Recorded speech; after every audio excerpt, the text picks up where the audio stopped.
பகவானான ஸ்ரீ கிருஷ்ணர் வேறு யாருக்காவது மகானாக பிறந்திருக்கலாம். எதற்காக வசுதேவர் தேவகிக்கு மகானாக பிறக்க வேண்டும்? அப்படி அவர்கள் என்ன வரம் வேண்டினார்கள்?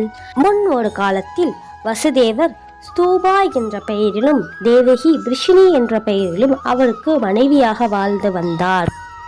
அவர்கள் இருவரும் 12,000 ஆண்டுகள் கடும் தவம் புரிந்தனர். மரங்களில் இருந்து கீழே விழுந்த இலைகளை உண்டு ஜட இயற்கையின் பாதிப்பிலிருந்து விடுபட்டு விஷ்ணுவை நோக்கி விரதங்கள் அனுஷ்டித்தார்கள்.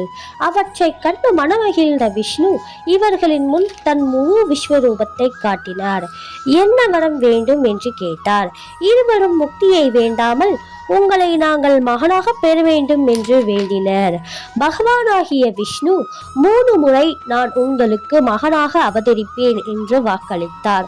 முதலாவது குழந்தையாக தூபா பிருஷினியின் மகன் பிருஷினி கற்பர் என்ற பெயரிலும், 2வது முறை கஷ்யப்பரின் மகன் உபேந்திரனாகவும், உபேந்திரனாக பிறந்த பொழுது வாமன அவதாரம் எடுத்து வந்தார்.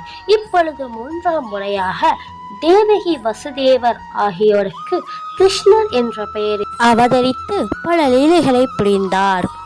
யாருக்கெல்லாம் பகவான் ஸ்ரீ கிருஷ்ணர் பிடிக்குமோ ஜெய் ஸ்ரீ கிருஷ்ணான்னு கமெண்ட் பண்ணிட்டு நம்ம சேனலை சப்ஸ்கிரைப் பண்ணிக்கோங்க.